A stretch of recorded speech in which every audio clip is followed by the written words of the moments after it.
want to start off today by saying how excited and genuinely grateful I am to be here with you this morning and for many mornings to come. This is the beginning of a new congregational year, the beginning of a new ministry. We are here in this moment together, all of us, with a wide world full of possibilities ahead of us. I mean that. There are some practical things that I want to talk about today at the outset of our shared ministry because I want to be upfront with you so that you are not surprised by some things. It is, in fact, a goal of mine to not surprise you. That is something I want to do. First of all, you probably know by now that I'm here on a part-time basis. Second, I do live in Michigan, and I'm not able to move to Fort Wayne right now due to family circumstances. And last, I am only going to be here for 1 year. Now, when I say all of that together, I realize that sounds like a list of obstacles, and it is kind of a bummer maybe, but I don't think about it that way. I really don't. And here's why. First of all, I am working a pretty traditional minister's schedule, meaning I'm working 6 days a week, and I'm available to you on 5 of those days. I'm just doing shorter hours than I have in full-time positions. And I acknowledge that is an adjustment. That is true, that is an adjustment, but I think we can do a lot in 30 hours a week. My hours are limited, but my commitment to you, to this congregation, that commitment is full. And although I will be in Michigan most of the time, I want to clarify that what I believe this congregation is looking for in a minister is connection and availability, and those things can be achieved without proximity. Commitment and availability do not require physical closeness. It is admittedly easier with physical closeness, but it is not impossible without it. I'm going to be here 4 days a week-ish, 2 to 3 days a month, which would give us a lot of opportunities to connect in person. I'll be here 26 weekends between now and the end of July. You're going to see a lot of me. I am going to also be very available by phone, teleconference, when I'm not here physically. And as for the short term of my nature, I'm not nervous, you're nervous. As for the short term of my ministry with you, again, I see a lot of potential for what we can do together in a year. When I think about what my life was like a year ago and what it's like now, it's pretty different. And that could be true for you as well, maybe. This is not a year of a holding pattern. You are not excused from participating in things because I'm only going to be here for a year. This is not a year where I'm just going to keep the wheels on the bus and you can just check out until the next thing comes along. This is a year of real, full ministry with someone who has talent and passion in administration, worship, and religious education for people of all ages. That's me. I'm here to do this well and fully with you. I'm not going to hold anything back, and I hope that you will be able to join me in the sense of being all in, 10 toes in, like the kids say. And to paraphrase Mary Oliver, this is our one wild and precious year. What do we want to do with it? I'm excited about the possibilities.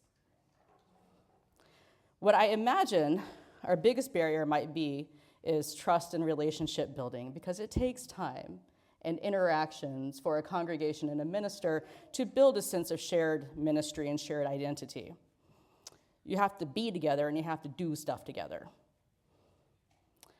As of now, including this morning, I routinely walk down the wrong hall in the new wing. There are 2 halls. And I still somehow manage to go down the wrong hall. I've got 2 keys to this building, and I always pull out the wrong one. If I can't find the right key quickly or go down the wrong hall, I understand why you may not feel like you totally know me yet. I get why you may not have totally opened up your hearts to me. I understand that. I can promise you now that I will be reliable, responsive, and honest with you always. And let me just jump in with both feet and show some leadership here by saying to you first in this moment that I hereby officially and irrevocably offer my heart to you. I give you myself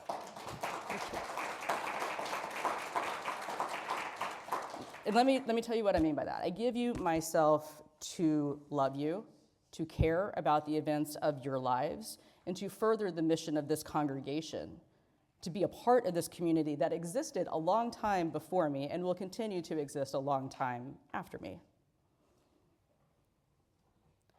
Over the years, I have served a lot of congregations.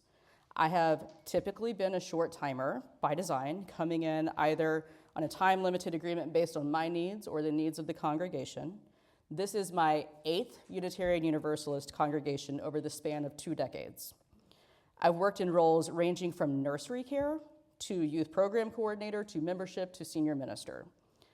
Y'all, I have been some places. I have done some things, I have seen some things play out. I love sharing from the wealth of my experiences to further the work and the life of Unitarian Universalism.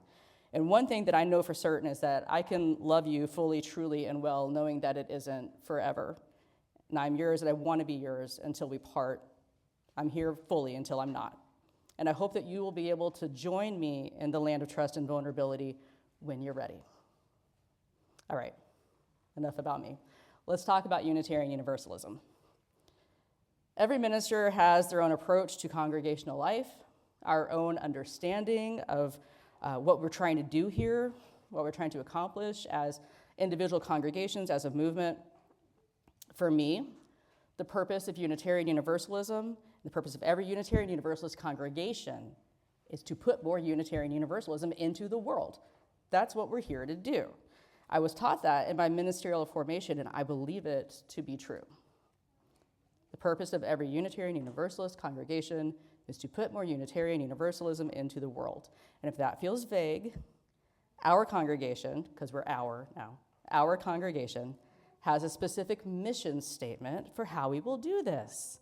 Our mission is to create a spiritual community that inspires growth, seeks knowledge, that's fun, seeks knowledge, accepts differences, and deepens compassion to build a just world. Thank you, tech team. There it is, right there. Can y'all leave that up for a bit? Now, the way that UUCFW puts more Unitarian Universalism into the world is this: creating a spiritual community that inspires growth, seeks knowledge, accepts differences, and deepens compassion to build a just world. That, my friends, is what we're here to do.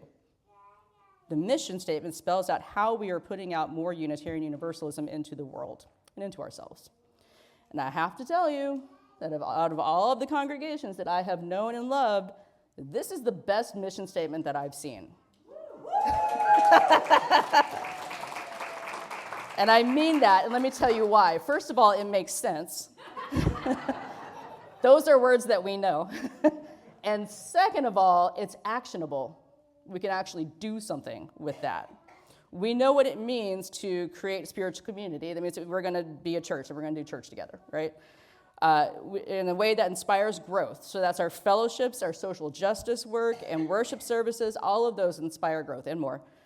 Number 3, seeks knowledge. Check. We're doing that in the activities that I just mentioned. And I will add our religious education program, which is great, by the way, really good. And then accepts differences. Now, this one's funny. Okay, so here's the thing about accepting differences.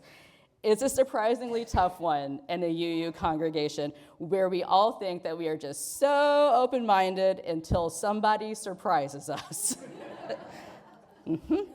Yep.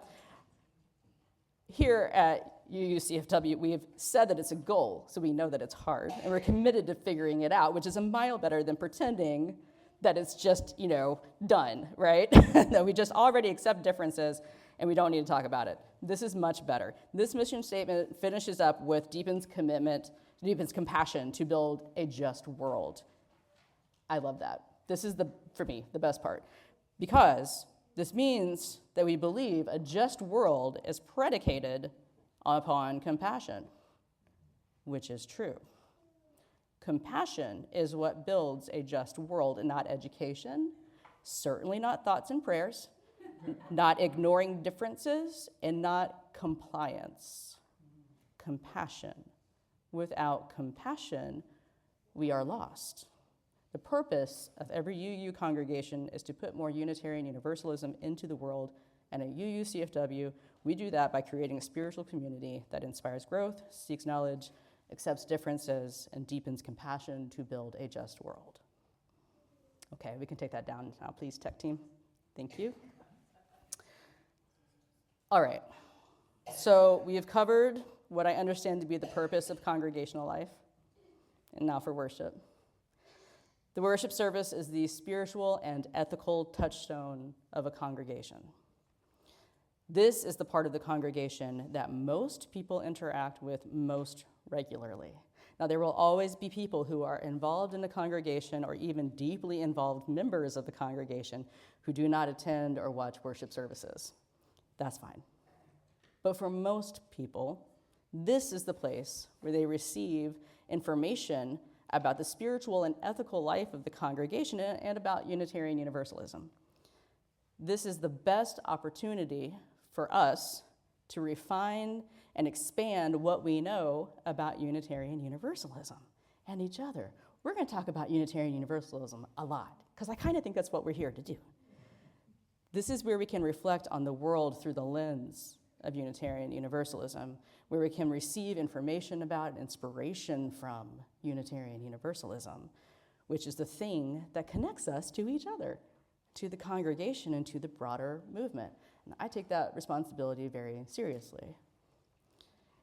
In our day-to-day lives, we might think of Unitarian Universalism as a place of freedom, maybe a place to heal from a previous religious experience. We may think of UUCFW as a place of welcome in a larger community that is not always generous towards those of us with marginalized social identities. And all of that is true.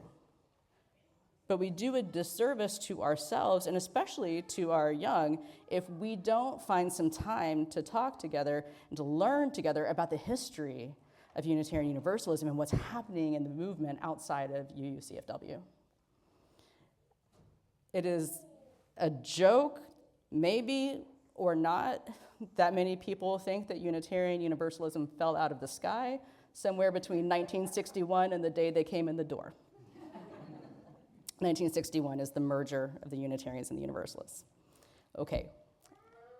I think always, but especially in times like these, we must disabuse ourselves of the idea that Unitarian Universalism is new and or doesn't have theological inheritance or is just a fun place to be. In fact, we have a rich history and theological tradition from which we can draw guidance and strength and hope. We come from a long line of rabble-rousers, rebels, heretics, Nazi punchers, who all would not just go along to get along. And we need to hear about that today.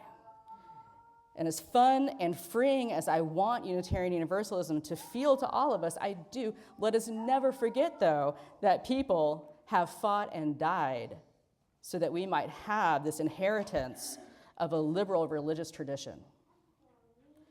There is power in our living tradition and guidance for difficult times. And it is fun and freeing. All right, so here's what you can expect this year. Let this be a year of building and investing. UUCFW already has robust programming and a lot of ways to get involved. Let's keep building on those and add on where we might need to. And let's invest in what will serve you well in the future when I am gone. I envision picnics on the lawn with yard games. I imagine winter nights around a fire pit celebrating the turning of the wheel of the year. I hope that we can get a UU study group started after the service and that people show up and engage in spirited, respectful discourse about UU theology and frameworks. We'll mark rites of passage together as they come. We'll grow in love and hope. I'll dive into UU history and theology, and hopefully you will find that a life preserver for times like these. Beloveds, this is not a lost year or a bye year for football fans. I am so deeply grateful to be here with you today. and I am genuinely looking forward to what we will do in the coming year. This is indeed our one wild and precious year together, and it's full of possibilities for us to do something impactful.